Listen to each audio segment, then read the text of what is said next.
Hey everyone, my name is Alexis Camacho, and today I'm going to be talking about psychoeducation and domestic violence.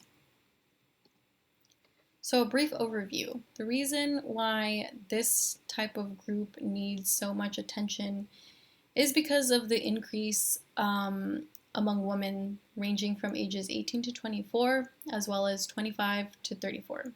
There's also been a slight increase in high school students. So, a lot of these students have experienced some sort of abuse, ranging from physical aggression and emotional abuse in their relationships. Domestic violence does have the potential to harm anyone. It is really crucial to educate individuals on not only what abuse is, but the types of abuse, warning signs of abuse, and also just be able to provide support for those who have experienced any sort of trauma that is relating to abuse, on which people who have experienced domestic violence, they have been negatively impacted on an individual level, amongst their families, or within their communities as well, because of the long-lasting effects that it does have. By being able to promote advocacy and awareness at the individual, relationship, community, and society level, domestic violence should have more advocacy and awareness. The more that we are able to come together to educate many, the more we are able to try to reduce the effects that it has on anyone who experiences it. So the overall purpose of this group is to, again, provide education regarding domestic violence and the challenges that follow. So some interventions that are able to alleviate any sort of symptoms relating to physical, psychological, and emotional trauma after someone has experienced abuse. Not only is it supposed to decrease symptoms relating to trauma, it's also meant to just be able to educate and empower those who have suffered abuse, are in abusive relationships, and if anyone else does just want to learn about how they're able to be there for a loved one, that is the purpose of this group. So, since the rate is highest among young women between the ages of 18 to 34, that is where I found that it is the area needed because of this high rate between the age group. So, why psychoeducation? First and foremost, I want to say that a lot of people who have experienced this have suffered from psychological, interpersonal, and behavioral difficulties relating to trauma. So, psychoeducation is essential in providing safety services and stabilization services.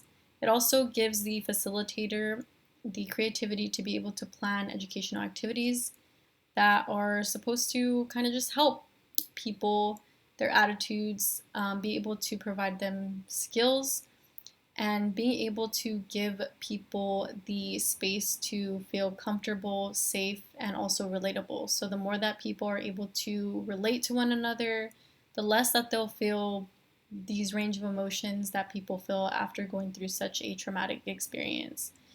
And the more they'll be able to empower one another and hold each other accountable and build healthy relationships, all within the safety of a group setting. So the group dynamic will be for women in the ages between 18 to 34. It will take place for 8 weeks, once a week for 90 minutes, and it will be available for 10 group members total. I have had the privilege to actually facilitate this group, so I am going to talk a little bit about that. The topics that have been discussed and successful in educating many revolve around the following topics. So, what is a safety plan and how to create one, which is most crucial because people in these types of situations need to feel safe. So, that's the highest priority. There is also conversation about what is abuse, what does it look like, and where does it stem from. So, when people think of abuse, a lot of people, for some reason, always think that it's only ever physical. Over the past couple years or so, it has only been acknowledged that there is not only physical abuse, there's emotional abuse, sexual abuse, financial abuse, and so on and so forth. Another thing that people have been able to successfully learn about is the cycles of violence. So a lot of people on the outside are able to easily question sometimes, why can't they just walk away? So this cycle of violence helps not only allow others to gain insight as to why this type of cycle is so hard to walk away from, but it also allows others to understand the vicious cycle that people go through when they're in this type of relationship or situation. It is an emotional tie that is manipulated by the perpetrator. So it is really important to learn about that. And then, of course, there is reflection on the experience and also resources available each week. Because again, we want to make sure group members are always feeling safe and supported. So since the topic of domestic violence is not an easy one, there is also a lot of activities that are supposed to help build rapport. So obviously there's going to be introductions, there's affirmations. So my goal in this type of scenario is to introduce an affirmation I feel embodies strength. Being a survivor myself, I kind of liked this idea a lot because the end goal is to help all group members find an affirmation that embodies who they are individually. So even though we start with a group affirmation, at the end, group members always are able to find one that embodies who they are. There's goals of the group, there's group agreements, so do's and don'ts, emotional check-ins, rating from 1 to 10. There's a lot of art therapy, examples, a love wall, so people are able to kind of create what a healthy relationship looks like. So they draw this wall, they kind of either draw art or they'll kind of draw graffiti, and it's on a piece of paper, and it's kind of entailed and intended to be this kind of vision board for them. There's a lot of conversation about what healthy relationships are. There's a lot of mindfulness activities in order to decrease those symptoms relating to trauma. And there's a lot of, again, reflections and resources. I also do teach a lot about the types of trauma and how it kind of impacts your psychological, physiological, emotional response, and why some people feel stuck sometimes, why people have this flight or fight response, and so on and so forth. So it's really, really educational. Evaluations for this type of group setting. There is pre and post surveys online.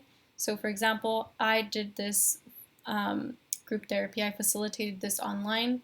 So there is a survey that's given before the group and then one that is given after the group. And this is to be able to track feedback and progress prior to signing up for the group as well as after, and that's considered qualitative data.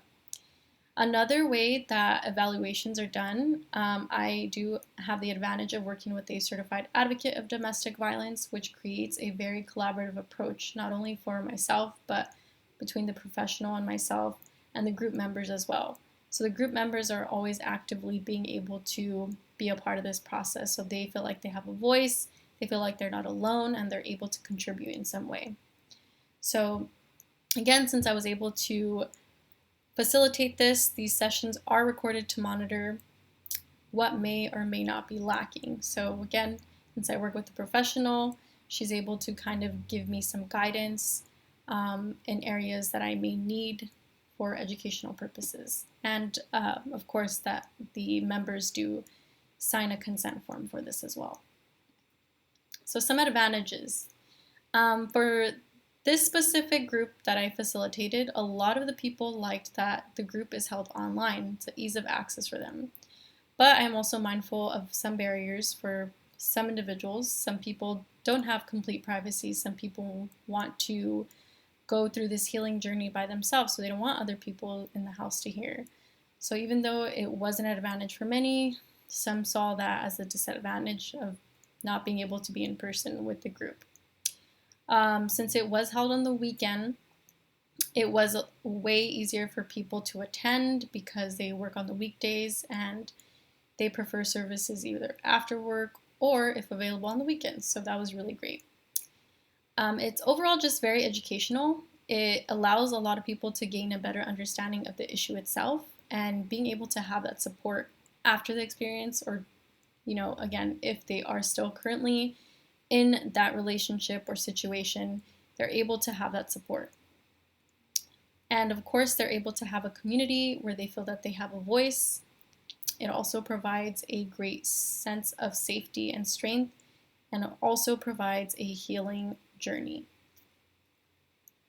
Again, so the overall goal is to be able to decrease these symptoms relating to trauma. So it's intended to decrease negative outcomes that are more so related to diminished physical and psychological health and productivity. So when a lot of people are experiencing this, they feel very stuck. They don't know what to do. They can't go to work anymore. They can't go to school, and so on and so forth. So when people are in this group, they find that this decreases because they're able to feel comfortable in being who they once were, or being this new version of themselves that is not going to be diminished by their health in any sort of physical and psychological way. They feel more empowered to be able to go back into the world and feel comfortable and know that they have a community to rely on. And lastly, the more advocacy, the better. So the access to resources and support does enable individuals to feel very empowered. It allows many to feel comfortable in seeking services when asking for help. So last slide, I just wanted to put some resources that I found were very helpful. The Violence Against Women's Act, VAWA, is something I'm very familiar with. There's a link here.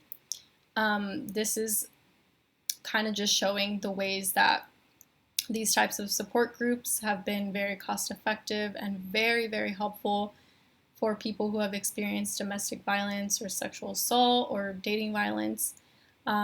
Again, a lot of these reports, if someone is abused, I think it was up until the past couple years, abuse was only recognized as physical abuse. So luckily now we are able to recognize the different forms of abuse with this type of group setting.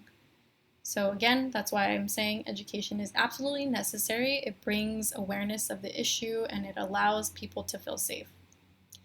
Lastly, I did want to just provide some resources for anyone if they are experiencing domestic violence or if they know of someone who is. There's this website that is extremely useful for many. It's called thehotline.org, and I provided some numbers as well as a website. Thank you all, and I hope everyone has a great rest of the semester and year.